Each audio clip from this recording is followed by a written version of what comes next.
What is up, YouTube? Dots Gaming here, and today I'm bringing you guys the updated version of my Dragonborn PvP build for the Stamina DK for the Elder Scrolls Online. So I'm going to make this video way quicker than my last one. This build did not get very many updates for Elsweyr, but I did want to make a video for YouTube so that you guys can see the two updates that did happen to the build. But overall, stamDK, relatively the same for me with the way I play it from last patch until this patch.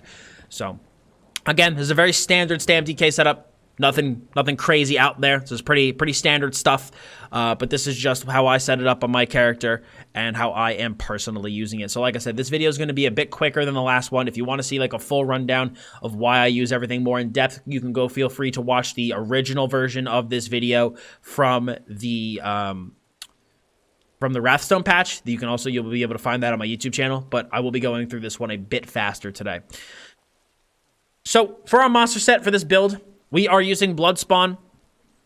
Bloodspawn, as far as I'm concerned, is the Stamina Dragonknight monster set for PvP. It is just incredibly good. When you take damage, you have a chance to generate ultimate and increase your resistances for 6 seconds. Ultimate literally translates directly into sustain for the Stamina Dragonknight, and getting that resistances helps us keep us very, very tanky. Plus, the line of stamina recovery is extremely welcome on our build. So it's a very, very, very good monster set for stamDK, literally in all avenues. Our main 5-piece for the build is going to be 7th Legion. So 7th Legion gives us a line of weapon damage, a line of health recovery, a line of weapon critical, and when you take damage, you have a 10% chance to gain 483 weapon damage for 5 seconds and heal for 1344 health, and this can occur once every 2 seconds. So this gives us a ton of weapon damage for our 5-piece bonus, and as long as you're in combat, this basically will have 100% uptime because it can proc every 2 seconds and has a 5-second duration, and this is just when you take any form of damage, so that's dot damage, AoE damage, single target damage, whatever. You can have a chance for this to proc, and that heal is very, very welcomed on stamDK. Just helps keep our healing on the build incredibly high. Even though it's it's small tick heals every 2 seconds, still it's an additional basically hot that we have on the build on top of all of the other ones that we have. Finally, our other 5-piece set is going to be Fury. Fury shouldn't be a surprise to anybody as a staple stamDK, just in general, staple stam set for CP PvP. Gives us a line of health, a line of stamina, a line of weapon damage, and when you take critical damage, your weapon damage is stacked up to is increased by up to 29 for 6 seconds, stacking up to 25 times. So this will give you, I believe, the most weapon damage of any set in the game. It is just incredibly good. The longer you're in combat inside of PvP, the more weapon damage you will have on your character. And plus, with the changes to Race Against Time this patch, more people are going to be having minor force. More people will be looking for that crit damage, so this set will stack up incredibly quickly. Now, in terms of stats and traits and everything, we are running 3 prismatics on our big pieces. We are running Stam on all of the small pieces as well as the back bar shield. All of our traits are impen, except for our back bar shield that is reinforced. And we have 2 medium for the head and shoulders, and then 5 heavy for the body pieces. For our jewelry, we're looking at robust, and infused. Infused as stam cost reduction, robust stamina recovery, and robust weapon damage. I know my jewelry is blue.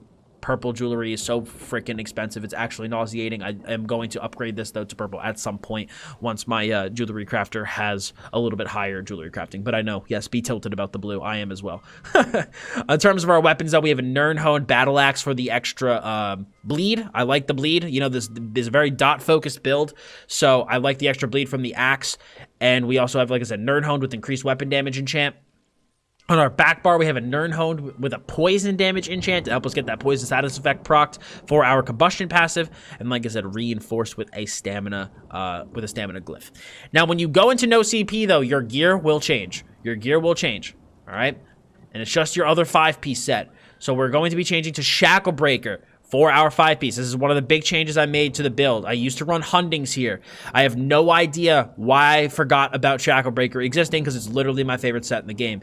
Shacklebreaker, in my opinion, way better for no CP than Hundings. It makes up for a lot of the weaknesses that stamDK has in no CP. like with just this set. It gives us a line of weapon damage, a line of stam recovery, a line of mag recovery, and big boost to our stamina and magicka. So because of this, we're able to run the exact same skill loadout in no CP that we run in CP, because the extra magicka that we get from Shacklebreaker helps make up for the loss that we have when we lose our champion point. So because of that, we're able to very reliably cast skills like Wings, Igneous / Fragmented, as well as Volatile Armor. So Shacklebreaker for me was an amazing substitution for no CP. I love it. It was a game changer for me. Build feels way better. And because we also have the line of stamina recovery inside of Shacklebreaker, we are able to, on our jewelry, run 2 weapon damage and 1 infused cost reduction. So your weapon damage is really, really good. It's a bit higher at a base level. And we also have basically the exact same stam recovery, which is super, super nice. Skills stay the same. Basically, traits and enchants are exactly the same from the CP to the no CP setup, with the exception that we have 1 more weapon damage enchant on the jewelry instead of stamina recovery. So that is what we are looking at for gear.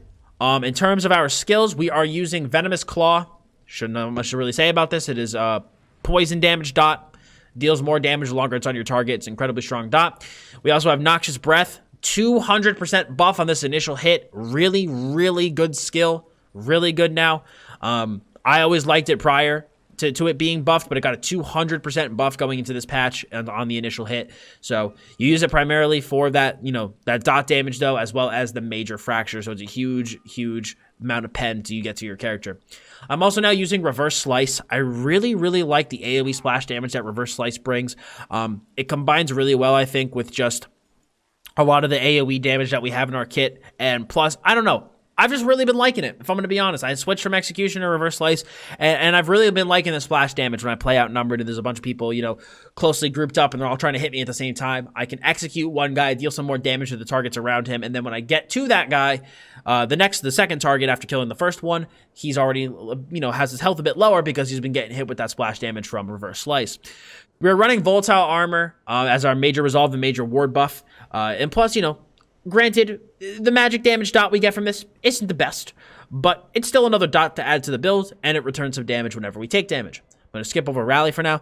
We are running Take Flight as our ultimate. Take Flight got a really nice buff going into this patch, where it now moves faster and it snares the target. So your Take Flight is going to be really, really good. It's a cheap costing, fun to use ultimate.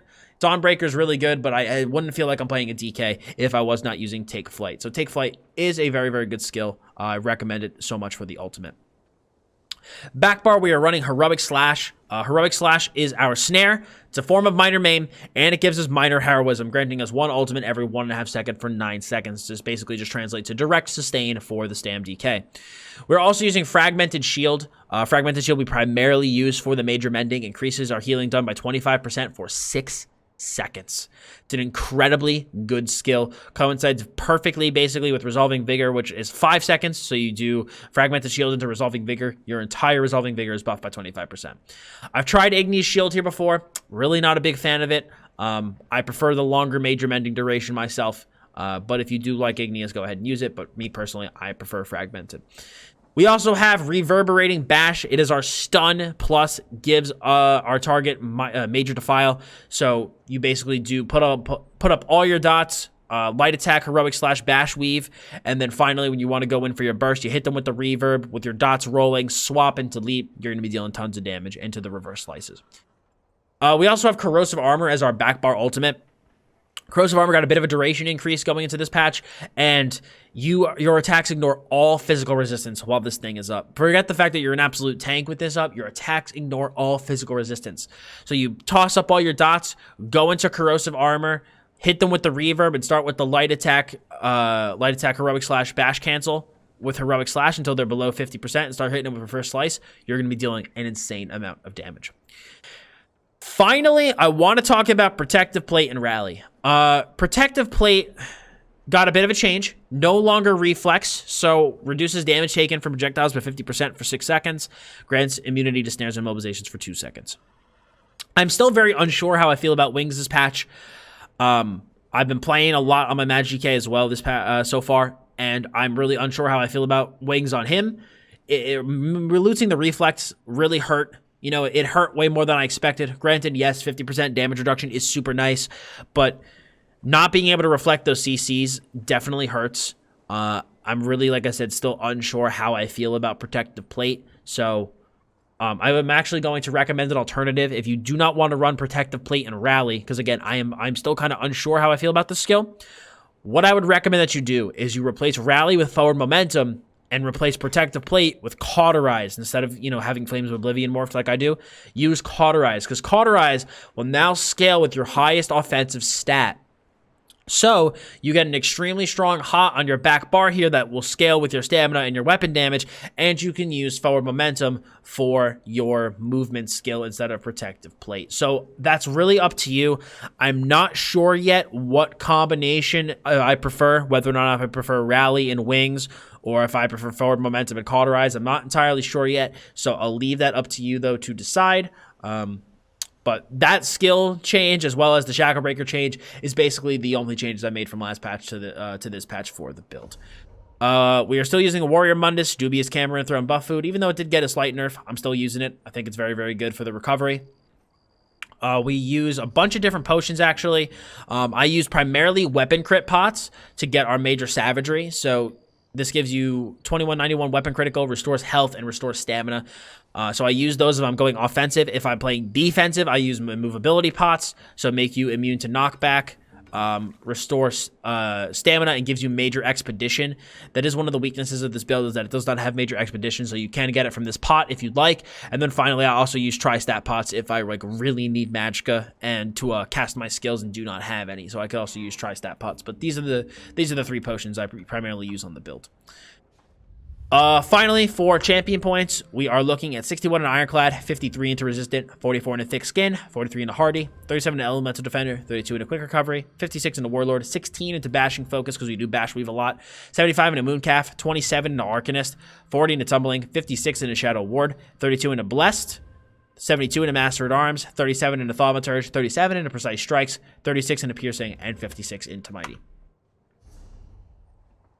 And I'm pretty sure that actually covers most things. To talk about rotation is honestly pretty simple once you kind of like get past the initial playstyle of stamDK. stamDK playstyle is a little bit weird compared to most classes, but once you get it down, it's actually incredibly fun.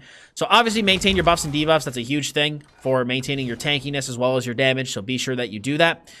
When you go up to a target, fresh target, you're going to want to first hit them with Heroic Slash. Get that snare up, get that minor heroism rolling. Then you're going to want to obviously get up Noxious. You're going to want to get up your Venomous Claw. Get up your Volatile Dot on them. Swap to your back bar, and you're going to want to Light Attack, Heroic Slash, Bash Weave. That is your spammable weave. Then when you want to go in for big damage, okay, when you want to go in for big damage and you still, again, have all your dots applied and rolling, you hit them with the Reverb, swap to your front bar, leap, and then start with the Reverse Slash, and that's basically it. When you want to use in Corrosive, basically make sure you have all your dots and everything rolling, pop Corrosive, hit them with the Reverb, and then start with the Light Attack, Heroic Slash, Bash Cancel, swap into Reverse Slash when they get low. Obviously, when you want to use Vigor, use your Fragmented Shield, go into Vigor. You can also follow that up with a Rally for a big heal, huge buff by 25%. Make sure that you do use Fragmented Shield once every 20 seconds at least, so that you can keep up that minor brutality on your character, which is the passive buff that you get from the Earthen Heart skill line. Incredibly, incredibly strong buff to have with the amount of weapon damage we stack in this build, so be sure that you click that at least once every 20 seconds. If you want to play defensively, I pretty much kind of covered that, but, you know, feel free to use Wings. We don't have to spam Wings nearly as much now because it does last for 6 seconds. It does not get immediately consumed by those projectiles. But if you're getting snared a lot, it is going to be kind of feels bad because you still do have to use it, you know, as much as you used to. But again, if you find yourself, you know, getting snared a shit ton and you don't like it and you don't feel Wings is as useful, simply swap to Forward Momentum and use Cauterize in the back bar. Cauterize, you just use that every 15 seconds. It'll keep that hot rolling on you, and you want to use Forward Momentum as your main root break instead of having to use Wings. But that's pretty much it, guys. That was a quick rundown of the Dragonborn build updated for the Elsweyr patch. Oh, stats. We can go do a quick look at stats. For the CP build, we're looking at 11.5k magicka. In CP, I believe my health goes up to, let me pull this out here. My health goes up to about 28k in CP. We're sitting at 31.1k stam, 1373 stamina recovery, 549 magic recovery, 2466 weapon damage on the front bar, 2304 on the back bar. Don't forget though, this gets massively buffed by our weapon damage passives that we get from our 5-piece. All of our 5-piece bonuses on the build give us weapon damage, so this is going to go really, really high. Unbuffed on our front bar, we have 22k spell resist, 19k physical resist, and 3k crit resist, with 26k spell resist on the back bar and 22.4k physical resist on the back bar. For the no CP setup though, granted, this is with champion points enabled, but this is what the stat sheet looks like. I'll let you guys just take a quick look at that. I know this is for a CP, though. I've actually accidentally used this in CP a couple times before, and it's still incredibly good. So if you actually find yourself really, maybe you don't like Fury, I'd actually really recommend Shackle Breaker as the alternative set to it, because I know some people are not a huge fan of Fury. So Shackle is a very, very good alternative. And like I said, 3k crit resist. Well, yeah, that's a Dragonborn build, guys. Not much updates, really. stamDK still, even though Magic DK got most of the changes for DK this patch, but stamDK does have a couple new tools that it has access to. Noxious is a way better choice as a skill to use because of the huge buff that we got. I am using now Shackle Breaker instead of Hundings, and you now have an alternative with Cauterize and Forward Momentum to rally in wings if you so want to use it. Any questions about the build, comments about it, please leave a comment below. If you guys like the build, I appreciate if you slapped a like on it. And for more great Elder Scrolls Online content and to keep up with what I do here on YouTube, please hit that sub button as well as the bell to keep notifications on. I want to thank you all so much for stopping by today. Very much appreciate it. As always, I'm Dots Gaming, and I'll see you all in the next one.